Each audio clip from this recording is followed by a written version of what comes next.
গুৱাহাটীৰ পৰা উদ্ধাৰ হৈ বোকাজানৰ পৰা নিৰুদ্দেশ হোৱা ছাত্ৰ সুৰজ দাস। বোকাজান আৰক্ষী থানাৰ অন্তৰ্গত গুৰুংমাটি অঞ্চলৰ নিবাসী শ্ৰৱণ দাস আৰু পাপৰি দাসৰ পুত্ৰ সুৰজ দাস যোৱা মাহৰ 22 মে তাৰিখে বিদ্যালয়লৈ যোৱাৰ পাছৰে পৰা সন্ধানহীন হৈছিল।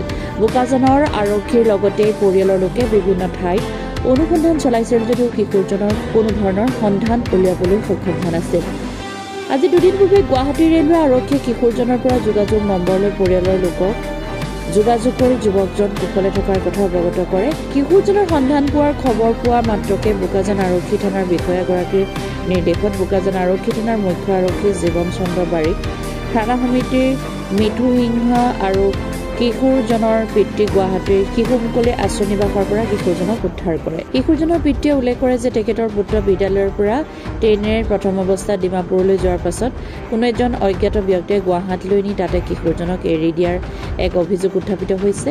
কিন্তু অজ্ঞাত ব্যক্তিজনে কি কাৰণত ছাত্ৰজনক লৈ গৈছিল এতিয়াও ৰহস্যৰ আৱৰ্তন।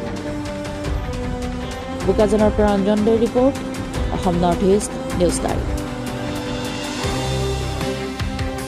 মানে 4টামান বজাত মানে গুৱাহাটীৰ পৰা ফোন কৰিলে এজন অফিচাৰ, GRP অফিচাৰ এজনে ফোন কৰি ক'লে ল'ৰাটো দেউতাক মাক ফোন কৰিলে। তো ফোন কৰি কৈছে মানে বাচ্চাটোৰ নামটো সুধিলে, মাটোৰ নাম সুধিছে যে আপোনাৰ এনেকুৱা বাচ্চা হেৰালে নেকি? কৈছে হয় হেৰাল।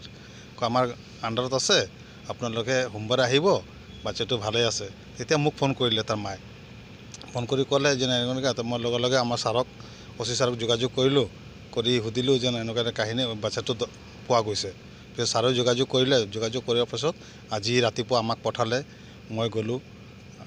ল'ৰাটোৰ দেউতা গৈছে, মামাও গৈছে, আমাৰ থানাৰ মেজৰ গৈছে। আমি গৈ পেলাই তেতিয়া মানে বাচ্চাটো আনিলোঁ। আৰু মতে মানে ঘৰৰ পৰা ওলাওঁতে স্কুলত গৈ আছিলে, তেতিয়া কোনোবা এজন মানুহ বোলে তাক লগ পাইছে, লগ পাই বোলে তাক বোলে কিবা কিবি কৈ পেলাই তাক মানে ট্ৰেইনত উঠাই লৈ গ'ল, গৈ পেলাই গুৱাহাটীত তাক এৰি দিলে বোলে। এৰি দিয়াৰ পাছত সি বেলেগ এজন মানুহক লগ পায়, তেতিয়া মানে মানুহজনে কৈছে কাম কৰিবি নেকি? সি যেন এই ল'ৰাটো কৈছে যে মই কাম কৰিম। তেতিয়া তাই বোলে হোটেলত কাম কৰি আছিলে। তাৰপিছত হোটেলৰ পৰা সি কাম কৰি শনিবাৰ দিনা সি আকৌ ওলাই আহিলে যেন ঘৰত আহি যাম বুলি। তাৰ মনত কেনেকুৱা লাগিছে মই ঘৰত গুচি যাম। নাই, এইটো সন্দেহ হোৱা নাই। মানে সি কৈছে কোনোবা এজনে মানে তাক মাতি পেলাই লৈ গৈছে, কিন্তু তাত গুৱাহাটীত এৰি দিছে। তো তেনেকুৱা সন্দেহ নাই। কিন্তু GRPয়ে পালে, GRP পোৱাৰ পিছত মানে যোগাযোগ কৰিলে তাৰ মাৰ লগত, তেতিয়া আমি গ'লোঁ। আৰু পিছত বিচাৰি পোৱা নাই, তাতে আকৌ ৰিটাৰ্ণ আমি আহি আছোঁ। পিছতে GRPকেইটা ধৰি কিনে আমাক ফোন কৰিছে, তেতিয়া খবৰ পাই কিনে আমি তাতে যোগাযোগ গ'লোঁ। আজিলৈকে 20 দিন হৈ গ'ল। কি কৈছিলে তাক কিবা সুধি কি গম পালে? কেনেকৈ ইয়াৰ পৰা গুচি গ'ল?